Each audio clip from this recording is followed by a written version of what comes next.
तो JAC board student वाले के लिए अब टेंशन हुआ खत्म, क्योंकि आइंस्टाइन एकेडमी आपके लिए लाया है ऑनलाइन क्लासेस। यानी आइंस्टाइन एकेडमी आपको क्लास 6 से 12 तक हर सब्जेक्ट आपको ऑनलाइन पढ़ाया जाएगा, ठीक है। और 10 मार्च से क्लास 8 का एग्जाम है, और ये एग्जाम जो है वनडे एग्जामिनेशन है, यानी एक ही दिन में सारा विषय का एग्जाम दिया जाएगा। यानी इसको हम कह सकते हैं T20 एग्जाम, है कि नहीं। तो मैथ का चैप्टर नंबर 1 हम आपको ऐसा टॉपिक पढ़ाएंगे जिससे क्वेश्चन 110% आएगा, मतलब 110% हम गारंटी ले सकते हैं कि इस टॉपिक से क्वेश्चन आना ही आना है, ठीक है। तो पहले हम लोग कौन सा टॉपिक देखेंगे, तो सबसे पहले हम लोग देखेंगे गुणात्मक प्रतिलोम, यानी चैप्टर नंबर 1 में हम लोग को गुणात्मक प्रतिलोम पढ़ना है। क्लास 8 का जो मैथ है NCERT, उसमें हम लोग को गुणात्मक प्रतिलोम पढ़ना है। गुणात्मक प्रतिलोम का दूसरा नाम है व्युत्क्रम। इसका दूसरा नाम क्या है, व्युत्क्रम। यानी गुणात्मक प्रतिलोम को हम 2 नाम से जान सकते हैं। फर्स्ट नाम क्या है, गुणात्मक प्रतिलोम, और सेकंड नाम है व्युत्क्रम। या तो दिया रहेगा इसका व्युत्क्रम निकालिए, या फिर दिया रहेगा इसका प्रतिलोम निकालिए, ठीक है। तो कोई भी चीज का प्रतिलोम कैसे निकलेगा, जैसे मान के चलिए हम लिखते हैं x/y का, x/y का हमको निकालना है गुणात्मक प्रतिलोम।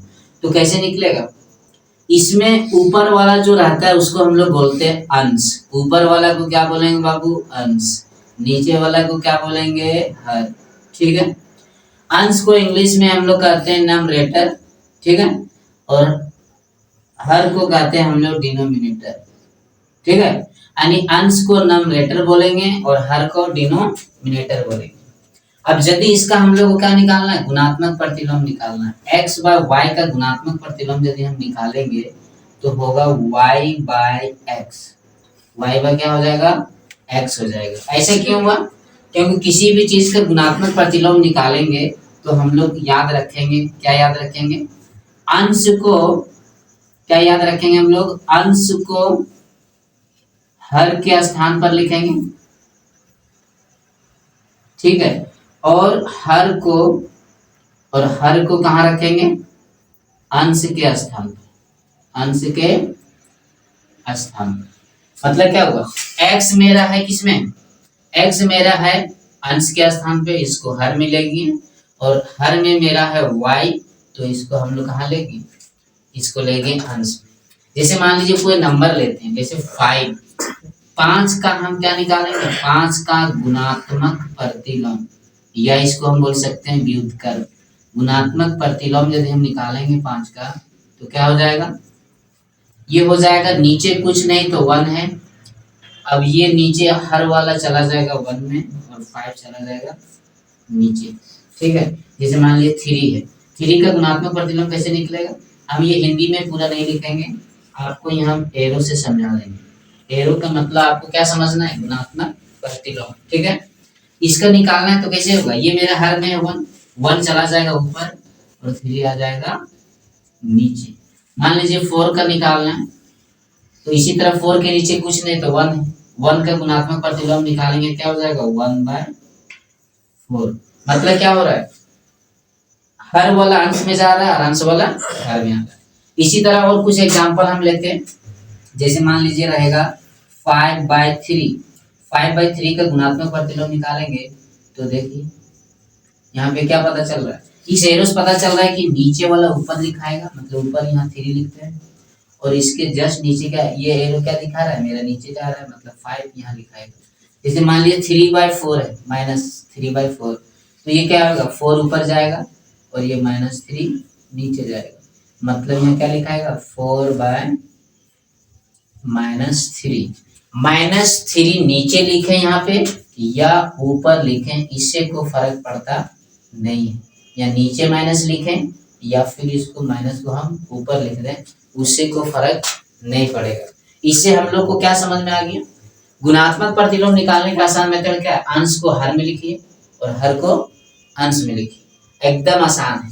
जैसे मान लीजिए P/Q रहेगा, P/Q का गुणात्मक प्रतिलोम निकालना तो कैसे निकलेगा, उल्टा हो जाएगा, नीचे वाला ऊपर आ गया और ऊपर वाला नीचे आके, या फिर ऐसे नहीं बोलेंगे तो ऐसे याद रख सकते हैं, अंश वाला हर में और हर वाला अंश। इस तरह से हम लोग गुणात्मक प्रतिलोम निकाल सकते हैं। तो उम्मीद करते हैं कि चैप्टर नंबर 1 में जो फर्स्ट टॉपिक इंपॉर्टेंट है वो क्या है मेरा, गुणात्मक प्रतिलोम।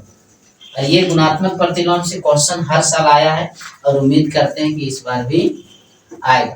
तो दूसरा चीज क्या इंपॉर्टेंट है चैप्टर नंबर 1 में, वो है आपका योज्य प्रतिलोम। क्या है, योज्य प्रतिलोम।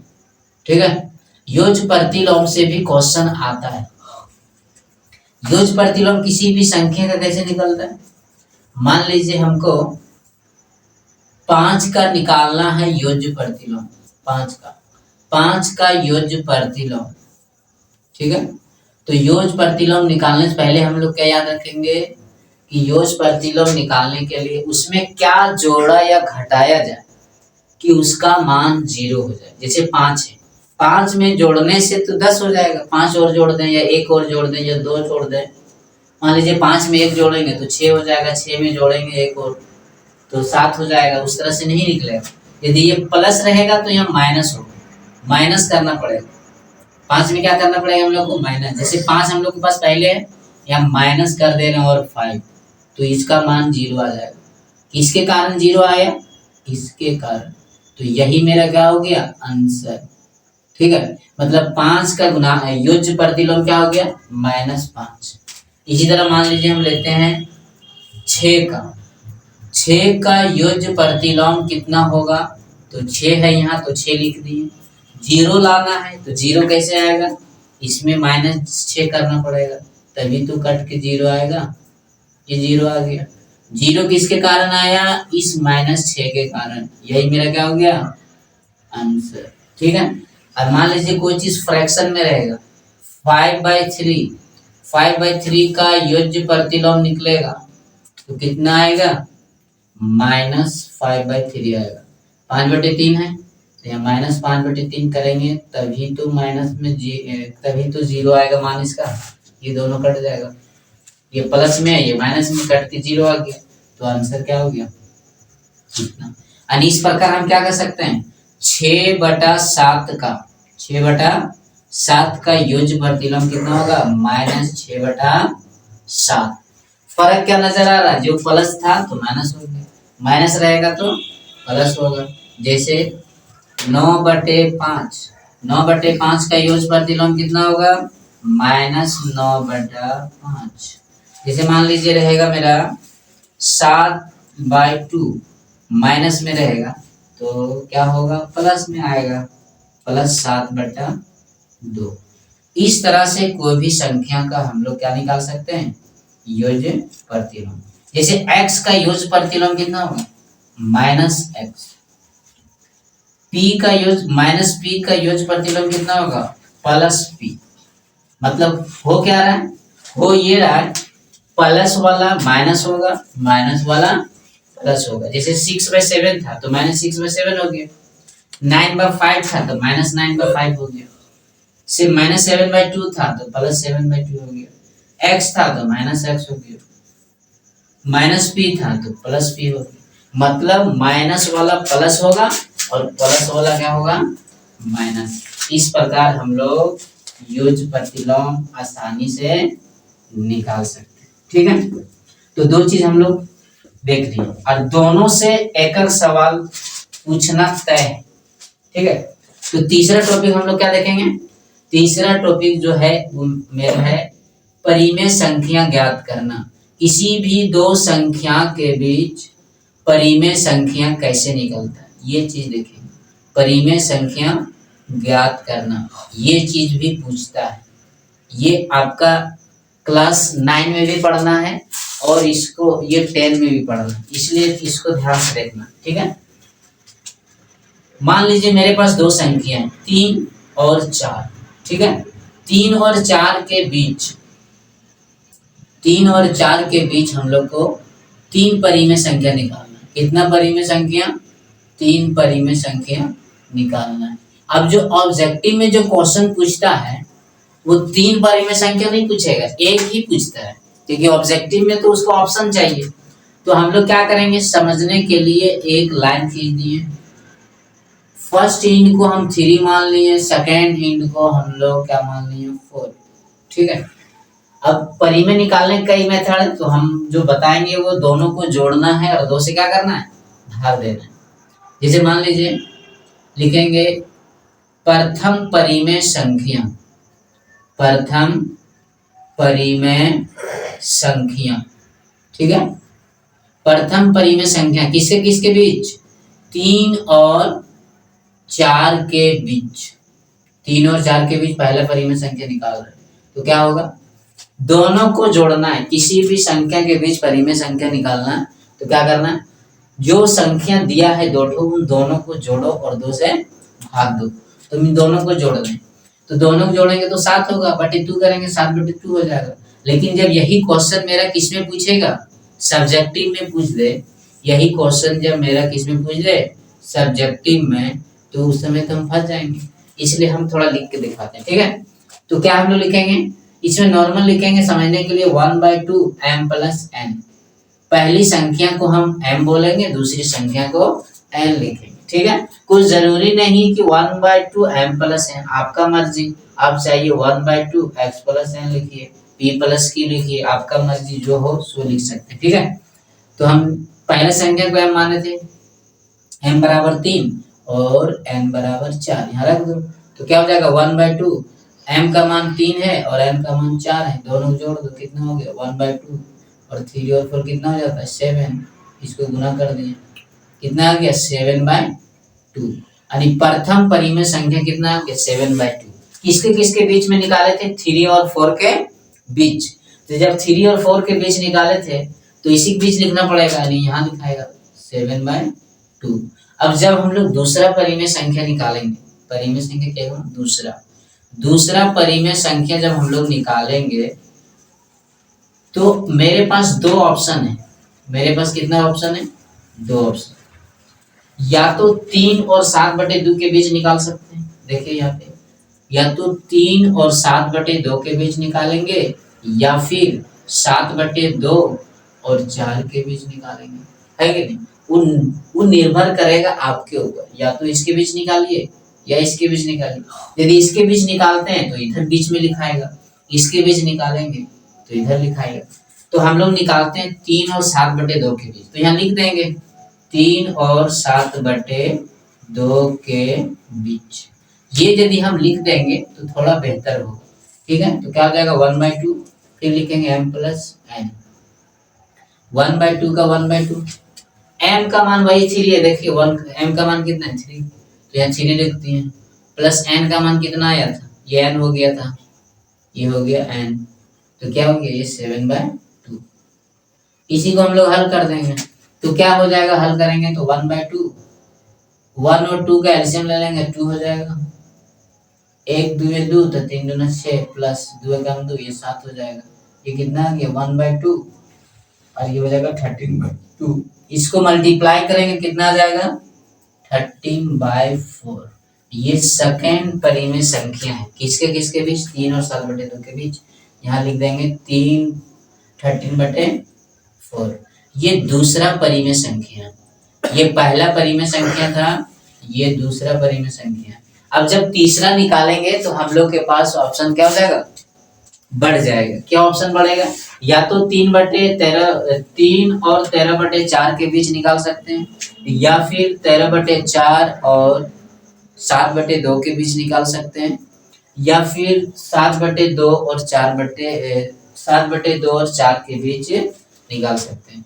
तो तीसरा परिमेय संख्या हम निकाल देते हैं। यहाँ पे तीसरा परिमेय संख्या हम निकालते हैं इन दोनों के बीच। ठीक है, इन दोनों के बीच निकालते हैं, तो लिखेंगे तीसरा परिमेय संख्या, तीसरा परिमेय संख्या किसके किसके बीच, 13/4 और 7/2 के बीच, 2 के बीच। ये हम लोग यहाँ निकालते हैं, यहाँ पे लिखते हैं, तो क्या हो जाएगा 1/2। उसी तरह m + n नॉर्मल है, भिन्न का जोड़ है, m जगह कितना मान है देखिए 13/4 है, यहाँ लिख दिए 13/4। वहां पे क्या है 7/2, ब्रैकेट के अंदर पहले काम करेंगे क्या हो जाएगा 1/2 का 1/2, ये हो जाएगा 4 2 का एलसीएम 4, तो कितना हो जाएगा, ये हो जाएगा 13, ये हो जाएगा यहाँ पे 14। अब इसको मल्टीप्लाई कर दो, ये आ जाएगा, ये हो जाएगा 27, ये दोनों को जोड़ दिए 13 और 14 को, तो 27 हो जाएगा। इन दोनों को मल्टीप्लाई कर दिए, कितना हो जाएगा 8। तो तीसरा परिमेय संख्या मेरा कितना आ गया, 27/8, जो कहाँ लिखाएगा, यहाँ बीच में 27/8। तीसरा परिमेय संख्या मेरा कंप्लीट हो गया। तो उम्मीद करते हैं कि आप लोग को ये चीज समझ में आ गया होगा। किसी भी संख्या के बीच हम लोग अनेक परिमेय संख्या निकाल सकते हैं, और ऑब्जेक्टिव में ये भी पूछ सकता है कि कोई भी दो संख्या के बीच कितना परिमेय संख्या निकलेगा, अनेक, या इसको हम क्या बोल सकते हैं, अनंत। ठीक है, तो निकालने का सिंपल है, दोनों को जोड़िए और 2 से भाग दीजिए। इस तरह से हम लोग परिमेय संख्या आसानी से निकाल सकते हैं। ठीक है, तो अभी तक हम लोग 3 चीज देखे हैं। पहला चीज क्या देखे थे, गुणात्मक प्रतिलोम। दूसरा चीज क्या देखे, युज्य प्रतिलोम। और तीसरा चीज क्या देखे, किसी भी संख्या के बीच परिमेय संख्या कैसे निकलता है। ये 3 चीज हम लोग क्लियर कर लेंगे। चौथा चीज इस चैप्टर में क्या इंपॉर्टेंट है, तो चौथा चीज जो इंपॉर्टेंट है वो है आपका समतुल्य परिमेय संख्या। चौथा चीज इंपॉर्टेंट जो है वो क्या है, समतुल्य परिमेय संख्या। मतलब समतुल्य परिमेय संख्या कैसे निकलेगा, ये चीज हम लोग को सीखना है। ठीक है, समतुल्य परिमेय संख्या कैसे निकालें। ठीक है, यानी समतुल्य परिमेय संख्या को हम लोग कैसे निकालेंगे, ये चीज हम लोग सीखेंगे। तो सम का मतलब क्या होता है, सम का मतलब मान लीजिए बराबर। ठीक है, और तुल्य का मतलब तुलना, मतलब तुलना करने के बाद क्या आएगा, उसका मान बराबर आएगा। सम का मतलब बराबर, और तुल्य का मतलब तुलना, मतलब 2 नंबर को जब तुलना करेंगे तो मान उसका क्या आएगा, बराबर आएगा। जैसे मान लीजिए 2/5 का 2/5 का समतुल्य निकालना है, तो कैसे निकालेंगे, सिंपल है। समतुल्य निकालने के लिए जिस नंबर से ऊपर मल्टीप्लाई करेंगे सेम उसी नंबर से नीचे भी हम लोग मल्टीप्लाई करेंगे, तो मेरा निकल जाएगा पहला समतुल्य संख्या। तो इस तरह से हम लोग लिख सकते हैं, क्या लिख सकते हैं, 2/5 का पहला समतुल्य। 2/5 का क्या लिखेंगे, पहला समतुल्य परिमेय संख्या। ठीक है, तो 2/5 का पहला परिमेय संख्या, समतुल्य परिमेय संख्या निकालेंगे तो हम लोग क्या लिखेंगे, 2/5 का 2/5 लिखेंगे। ठीक है, 2/5 लिख देंगे। अब मान लीजिए हम ऊपर से गुना करेंगे n से, तो नीचे भी गुना करेंगे n से, तो ये क्या हो जाएगा, इसको जब मल्टीप्लाई करेंगे तो ये हो जाएगा 2n/5n। ठीक है, जब इसको हम लोग तुलना करेंगे यानी नॉर्मल हल करेंगे, n कट जाएगा तो ये 2/5 ही आएगा। देखिए यदि इसको हम काट दें तो क्या आएगा, ये आएगा 2/5। मतलब तुलना करने के बाद देखिए वही नंबर आएगा नहीं, इसीलिए इसका नाम क्या है, समतुल्य परिमेय संख्या। तो पहला क्या आ गया मेरा 2/5 यानी 2n और 5n। ठीक है, दूसरा कैसे निकलेगा, यहाँ क्या लिखेंगे, 2/5 का दूसरा समतुल्य परिमेय संख्या। तो क्या होगा, 2/5 का 2/5 लिखेंगे, जितना से ऊपर गुना करेंगे उतना से ही नीचे, यानी जितना हर में गुना करेंगे उतना से अंश में। तो ऊपर 2 से गुना करते हैं तो नीचे भी 2 से करना पड़ेगा, तो कितना हो जाएगा, 2 दूना 4 और 5 दूना 10। अब यदि इसको हम काटते हैं तो ये क्या हो जाएगा, 2/5। देखिए सेम आया कि नहीं, तो 2/5 का दूसरा समतुल्य परिमेय संख्या क्या है, 4/10। इसी को काटेंगे तो 2/5 आएगी। फिर लिखेंगे तीसरा, 2/5 का तीसरा समतुल्य परिमेय संख्या क्या होगा, फिर लिखेंगे यहाँ पे 2/5। गुना। अब आपका मर्जी है, चाहे जिससे गुना करिए, लेकिन सेम नंबर होना चाहिए। यदि ऊपर 3 से मल्टीप्लाई करते हैं तो नीचे भी 3 से करना पड़ेगा। तो 2 तिया 6 हो जाएगा और 5 तिया 15 हो जाएगा। ये तुलना करेंगे तो 2/5 आएगा। तो उम्मीद करते हैं कि ये चीज आपको समझ में आ गया होगा, समतुल्य परिमेय संख्या कैसे निकलता है। ठीक है, ये क्या हो जाएगा, 2/5 है। हम चलिए 5 से मल्टीप्लाई करेंगे, नीचे भी 5 से करते हैं, क्या हो जाएगा 5 दूना 10 और 5 25। इसको काटेंगे कितना आएगा, 2/5 ही आएगा। 5 दूना 10 5 25। तो तुलना करने के बाद वही आ रहा है कि नहीं। तो समतुल्य परिमेय संख्या इसी तरह से निकलता है। किसी भी संख्या का समतुल्य निकालना हो तो जिससे हर में अंश में गुना करेगा उसी संख्या से या उसी नंबर से अंश से हर में भी गुना करना है। जैसे यहाँ देखिए 2/5 का निकाल रहे थे, ऊपर n से गुना किए तो नीचे भी n से, तो 2n/5n हो गया। n यदि काट दिए तो क्या आ गया 2/5, यानी तुलना कर दिए। यहाँ देखिए 2/5 का निकाल रहे हैं समतुल्य परिमेय संख्या, तो ऊपर 2 से गुना किए, नीचे भी 2 से, तो 2 दूना 4 हो गया, 5 दूना 10, काटेंगे तो 2/5 आएगा, यानी सेम आया। फिर 2/5 का अगला निकालेंगे, क्या आएगा, ऊपर 3 से गुना किए, नीचे भी 3 से गुना किए, तो 2 तिया 6 हो गया और 5 तिया 15 हो गया। अब 6/15 को यदि हम काटते हैं तो 2/5 ही आएगा। यदि इसको हम काट दें तो क्या आएगा, 2/5 आएगा। तो समतुल्य आ रहा है ये, मतलब तुलना करने के बाद देखिए वही आ रहा है 2/5 2/5, लेकिन क्या है रेशियो चेंज हो रहा है, 6/15 हो रहा है, यहाँ क्या है 2/5 है, तो थोड़ा सा फर्क है। तो उम्मीद करते हैं कि ये भी चीज आप लोगों को समझ में आ गया होगा कि समतुल्य परिमेय संख्या कैसे निकलता है। और ये तीनों से बोर्ड एग्जाम में क्वेश्चन आएगा।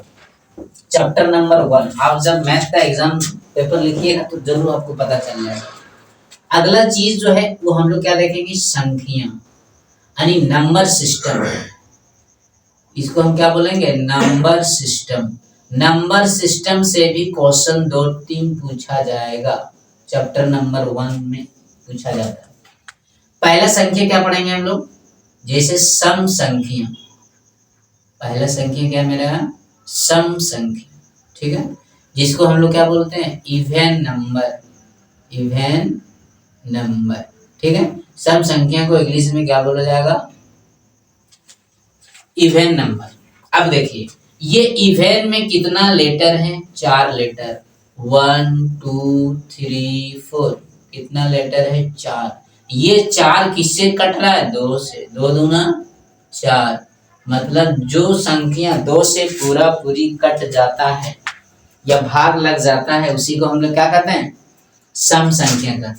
यानी इसका डिफिनीशन हम क्या लिख सकते हैं, जो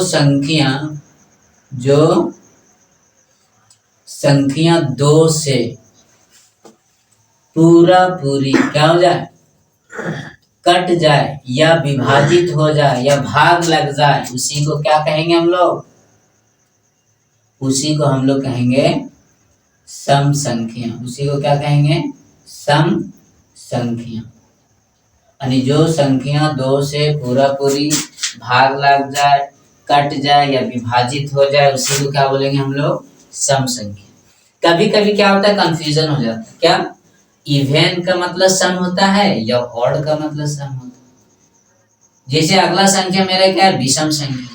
अगला संख्या क्या है, विषम संख्या। कभी कभी इंग्लिश वाला में कंफ्यूजन हो जाता है, ऑड बोलते हैं इसको।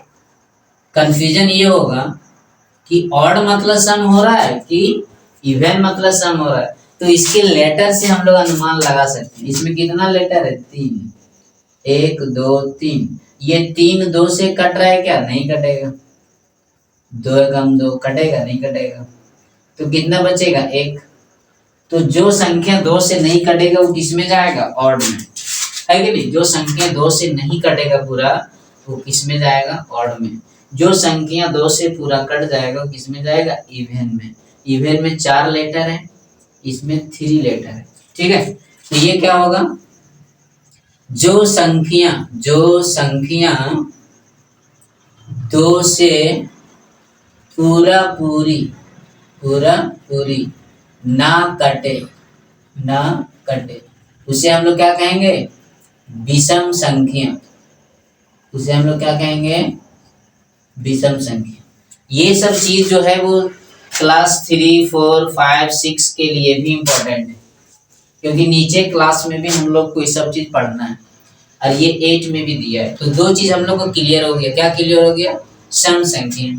सम संख्या जो 2 से कट जाता है, जैसे 2, 4, 6, 8, 10, 12, 14, 16, 18 डॉट डॉट। ठीक है, ठीक है। इसी तरह यहाँ पे क्या हो जाएगा, मान लीजिए 3, 5, 7, 9, 11, 13, 15, 17, 19, 21 डॉट डॉट। ये सब क्या एक तरह से मेरा विषम संख्या है, जिसको हम 2 से भाग देंगे तो कोई भी संख्या पूरा पूरी नहीं कटेगा। जैसे इस 3 को हम 2 से भाग देंगे तो नहीं कटेगा, एक बच गया। इस 5 को 2 से भाग देंगे तो 2 दूना 4, एक बच गया। इस 7 को 2 से भाग देंगे तो नहीं कटेगा, एक बच गया। तो किसी भी संख्या को यदि हम 2 से भाग देंगे और पूरा नहीं कटे, यानी शेषफल 0 नहीं आए, तो उसको हम क्या कहेंगे, विषम कहेंगे। और शेषफल यदि 0 आ जाए तो उसको हम लोग क्या कहेंगे, सम कहेंगे। ठीक है, जैसे यहाँ पे देखिए ऊपर में, इसको 2 से भाग देंगे तो कट जाएगा, 2 से भाग दिया जाए तो कट जाएगा, 2 एकम 2। ठीक है, 4 को 2 से भाग दिया जाए तो कट जाएगा, 2 दूना 4, शेषफल 0 है कि नहीं। तो जिसका शेषफल 0 आ जाएगा तो सम हो जाएगा। ठीक है, तो 2 संख्या हम लोग देख लिए, सम और विषम। पहले संख्या हम लोग कौन सा देख लिए, सम संख्या देख लिए। हम यहाँ नॉर्मली लिख देते हैं। ठीक है, सम संख्या हम लोग देख लिए, उसके बाद विषम भी देख लिए। तीसरा संख्या कौन सा देखना है हम लोग को, तीसरा हम लोग को देखना है, वो देखना है प्राकृत संख्या। कौन सा संख्या, प्राकृत संख्या। प्राकृत संख्या को इंग्लिश में बोला जाता है नेचुरल नंबर। इसको इंग्लिश में क्या बोलते हैं, नेचुरल नंबर। ठीक है, नेचुरल नंबर बोलते हैं प्राकृतिक संख्या को। और जो ये प्राकृतिक संख्या जो रहता है वो कहाँ से स्टार्ट होगा, ये स्टार्ट होगा आपका 1 से। जो संख्या 1 से स्टार्ट होगा उसी को हम लोग क्या बोलेंगे, प्राकृत संख्या बोलेंगे। ये डॉट डॉट कहाँ तक जाएगा, ये डॉट डॉट कहाँ तक जाएगा, इनफाइनाइट तक जाएगा, अनंत तक जाएगा। आप परिभाषित रहेगा, है कि नहीं, ये अनंत तक जाएगा, इसका कोई अंत नहीं है। इसी को हम लोग क्या बोलते हैं, प्राकृत संख्या। प्राकृत संख्या कहाँ से शुरू होगा, 1 से। अब क्वेश्चन जो पूछा जाएगा एग्जाम में कैसे, सबसे छोटा प्राकृत संख्या कौन है, सबसे, एग्जाम में यही पूछेगा, परिभाषा थोड़ी पूछता है, ऑप्शनल क्वेश्चन। सबसे छोटा प्राकृत संख्या कौन है, तो वो है आपका 1। ठीक है, क्वेश्चन ये भी दे सकता है कि दूसरा सबसे छोटा प्राकृत संख्या कौन है, तो 2 है। दूसरा सबसे छोटा प्राकृत संख्या कौन है, तो 2 है। दूसरा सबसे छोटा प्राकृत संख्या, या इसको हम सम संख्या भी बोल सकते हैं कि नहीं, सबसे छोटा सम संख्या मेरा कौन है, 2। क्वेश्चन ये भी पूछ सकता है कि 2 जो है वो सबसे छोटा सम संख्या, सबसे छोटा सम संख्या। ठीक है, तो क्वेश्चन इस तरह पूछता है। नवोदय वगैरह का जब बुक में आप देखिएगा तो लिखा रहता है दूसरा सबसे छोटा प्राकृत संख्या या फिर सबसे छोटा सम संख्या। ठीक है, तो ये चीज हम लोग को जानना जरूरी है। तो प्राकृत संख्या मेरा हो गया। प्राकृत संख्या कहाँ से शुरू होगा, 1 से। ठीक है, अब हम लोग क्या देखेंगे, प्राकृत संख्या के बाद हम लोग देखेंगे पूर्ण संख्या। क्योंकि वैज्ञानिकों ने प्राकृत संख्या का खोज किया तो खोज करके लिखा 1, 2, 3, 4 डॉट डॉट 9 तक।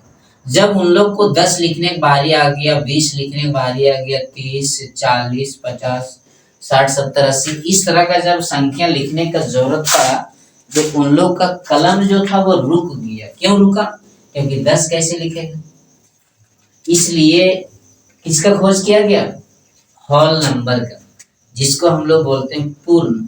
पूर्ण का मतलब क्या समझो, पूरा। पूर्ण मतलब पूरा, यानी इस संख्या से सारी संख्या लिखा जाएगा, पूर्ण संख्या।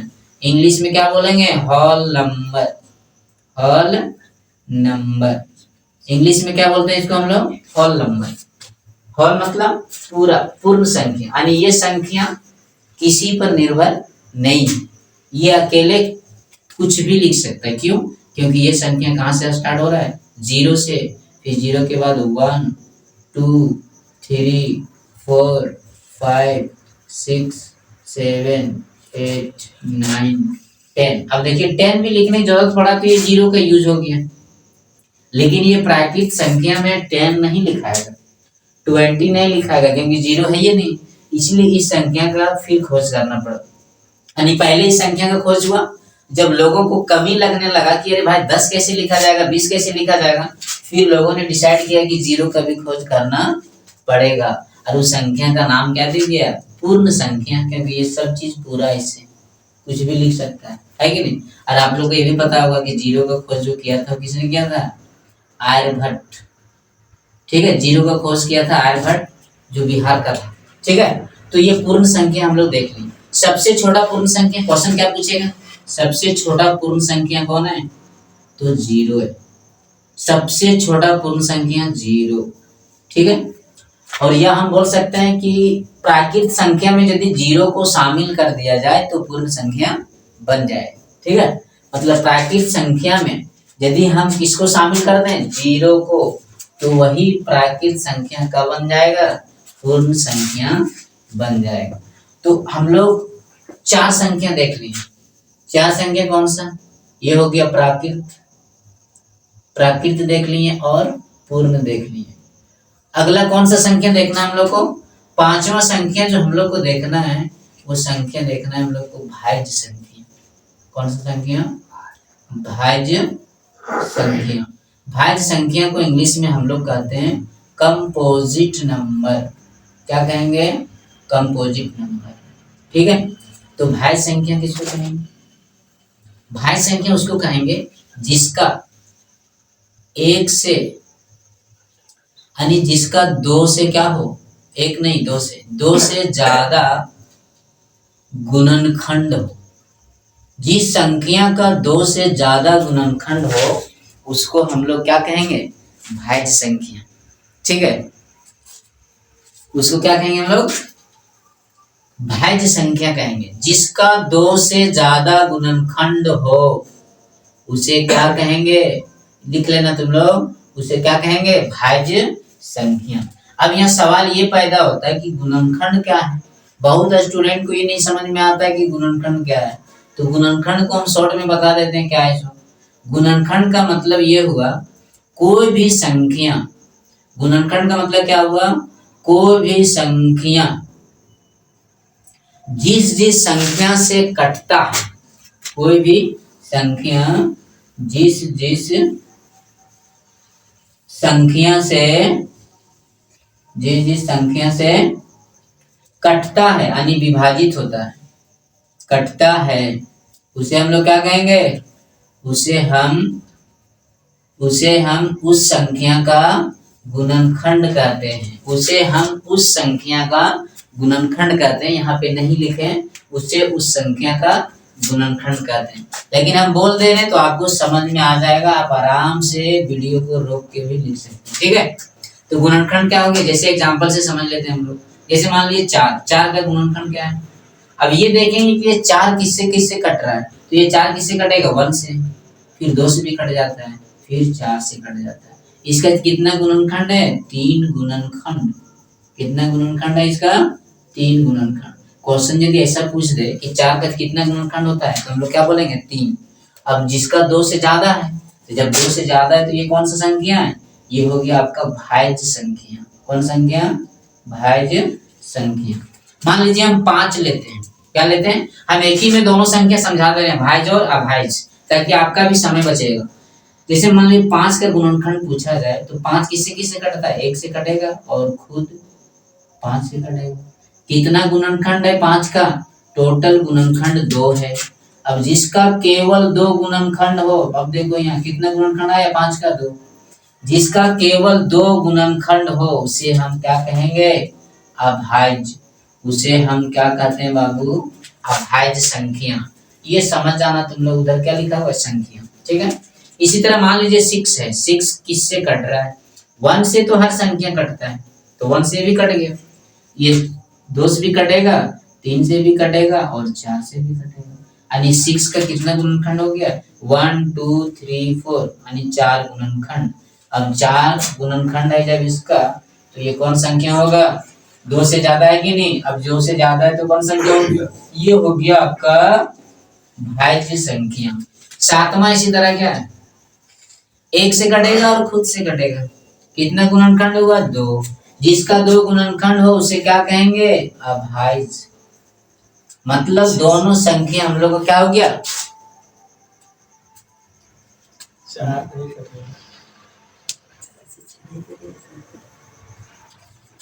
अच्छा, यहाँ पे 6 जो है वो हम 4 लिख दिए।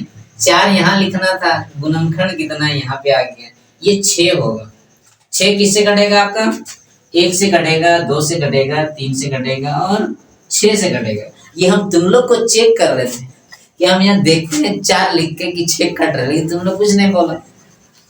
मतलब तुम लोग ध्यान यहाँ दे नहीं रहा है कि नहीं? तो 6 किससे कटेगा? 1 से, 2 से, 3 से और 6 से, यानी गुणनखंड कितना है? 4। ठीक है। ये 7 किससे कटेगा? 1 से और 7 से। तो जो संख्या, जिस संख्या का केवल 2 गुणनखंड हो, जिस संख्या का कितना गुणनखंड हो? केवल और केवल 2 गुणनखंड हो, उसे हम क्या कहेंगे? अभाज्य संख्या। जो हम लोग एग्जाम्पल में पढ़ लिए है कि नहीं? भाज्य संख्या का 2 से ज्यादा गुणनखंड, भाज्य संख्या का 2 से ज्यादा गुणनखंड, अभाज्य संख्या का केवल केवल कितना गुणनखंड? 2 गुणनखंड। छठा संख्या क्या पढ़े हम लोग? अभाज्य। अभाज्य को हम लोग इंग्लिश में क्या बोले थे? अभाज्य संख्या को इंग्लिश में हम लोग बोलते हैं प्राइम नंबर। क्या बोलते हैं? Prime number. ये प्राइम नंबर हो गया। प्राइम नंबर हम तुम लोग को बता चुके हैं कि जो एक और खुद अपने से कटे, खुद अपने से, इस तरह भी याद रख सकते, अपने से कटे, उसे हम क्या कहेंगे? अभाज्य। या फिर जिसका केवल और केवल क्या हो? 2 गुणनखंड हो। अब गुणनखंड क्या चीज होता है वो चीज हम बता देंगे। ठीक है। कोई भी चीज हम लोग पढ़ते हैं ना तो उसको समझना है, समझने से पता चल जाएगा। स्टूडेंट याद कर लेता है कि जिसका 2 गुणनखंड हो उसे हम अभाज्य कहते हैं, लेकिन गुणनखंड क्या चीज होता है वो चीज पढ़ता नहीं है। यदि उसको भी पढ़ेगा तो और अच्छा लगेगा पढ़ने में, समझ में आएगा। तो हम लोग 6 संख्या पढ़ लिए। ठीक है। अब हम लोग क्या पढ़ेंगे? 7वां, यानी परिमेय संख्या। जो तुम लोग को परिमेय संख्या कैसे निकलेगा वो हम बता दिए थे।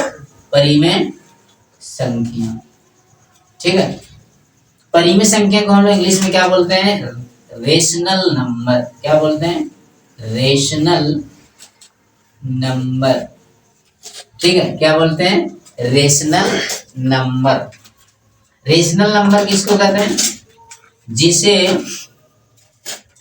जिसे P बटा Q में लिखा जा सके, जिसे P बटा Q में लिखा जा सके। ठीक है। जिसे P बटा Q में लिखा जा सके, जहां क्या P और Q जो रहेगा वो पूर्णांक रहेगा। P और Q क्या रहेगा? पूर्णांक रहेगा। और Q is not equal to 0 होना चाहिए, यानी Q का मान 0 नहीं होना चाहिए। अगला क्या है? या फिर कह सकते हैं कि जिसका वर्गमूल निकल जाता है, जिसका वर्गमूल निकल जाता है, जिस संख्या का वर्गमूल निकल जाता है उसे हम लोग क्या कहेंगे? परिमेय संख्या कहेंगे। जिस संख्या का वर्गमूल क्या हो जाए? निकल जाए, उसे हम लोग परिमेय संख्या कहते हैं। जैसे √4, इसका रूट निकल जाएगा 2, 9 का निकल जाएगा, 16 का निकल जाएगा। तो ये सब क्या है? ये सब आपका क्या है, ये आपका है परिमेय संख्या। क्यों है, क्योंकि ये निकल गया इसका रूट। ठीक है, जैसे 2 3 4 5 6 डॉट डॉट, ये सब क्या परिमेय संख्या। क्यों है, क्योंकि इसे p बटा q में आराम से लिख सकते हैं। ठीक है, तो इसको हम लोग क्या बोलते हैं, परिमेय संख्या। परिमेय संख्या किसको कहते हैं, जिसे p बटा q में लिखा जा सके, जहाँ p और q पूर्णांक है, q equal to not, q does not equal to 0 बोल सकते हैं, या q नॉट इक्वल टू 0, जिसका वर्गमूल निकल जाता है उसे हम लोग क्या कहते हैं, परिमेय संख्या कहते हैं। अगला क्या है, अपरिमेय संख्या। अपरिमेय को क्या बोलते हैं, इर्रेशनल। इर्रेशनल, इर्रेशनल हो जाएगा, इर्रेशनल। ठीक है, और यहाँ क्या हो जाएगा, यह परिमेय संख्या, इसका अपोजिट हो जाएगा, यानी p बटा q में नहीं लिखा जाएगा, p बटा q में नहीं लिखा जाएगा, काट कूट का मतलब नहीं लिखा जाएगा। और क्या, इसका वर्गमूल यानी रूट, इसका वर्गमूल भी नहीं लिखा जाएगा, नहीं निकलेगा या नहीं लिखा जाएगा, उसी को हम लोग क्या बोलते हैं, या परिमेय संख्या बोलते हैं। ठीक है, तो हम लोग कितना संख्या देख लें, परिमेय संख्या भी हो गया हम लोग का। ठीक है, परिमेय संख्या। अगला क्या हो गया, या परिमेय संख्या, या परिमेय संख्या। ठीक है, इससे पहले हम लोग क्या पढ़े थे, पहले हम लोग पढ़े थे गुणात्मक, गुणात्मक प्रतिलोम। एक बार आप लोग को रिमाइंड कर दे रहे हैं कि आज मैंने इस सेशन में क्या क्या पढ़ा, और उम्मीद करते हैं कि इससे क्वेश्चन एक भी बाहर नहीं आएगा। दूसरा चीज मैंने क्या पढ़ा, योज्य प्रतिलोम, योज्य प्रतिलोम। ठीक है, तीसरा चीज मैंने क्या पढ़ा, समतुल्य परिमेय संख्या, समतुल्य परिमेय संख्या। चौथा चीज हम लोग ने क्या पढ़ा, चौथा चीज हमने पढ़ा था संख्या। ठीक है, संख्या में हम लोग दो चीज देखे थे, डिजिट और नंबर, डिजिट और नंबर, इतना चीज हम लोग पढ़े थे। ठीक है, ये हम लोग यानी चैप्टर नंबर 1 जो है, मैथ क्लास 8 का जो चैप्टर नंबर 1 है, यदि बच्चा गुणात्मक प्रतिलोम सीख जाएगा, योज्य प्रतिलोम, समतुल्य परिमेय संख्या, और जो मेरा नंबर सिस्टम है, इतना चीज यदि बच्चा कर लेता है तो हम उम्मीद करते हैं कि उसका एक भी क्वेश्चन नहीं छूटेगा। ठीक है, तो और दूसरी बात यह है कि हमारा आइंस्टाइन इंटरनेशनल स्कूल के नाम से एक मेरा ऐप है, उस ऐप को भी आप लोग डाउनलोड कर सकते हैं, और यूट्यूब चैनल पर इसका लिंक जो है हम लोग भेज दिए। Thank you very much.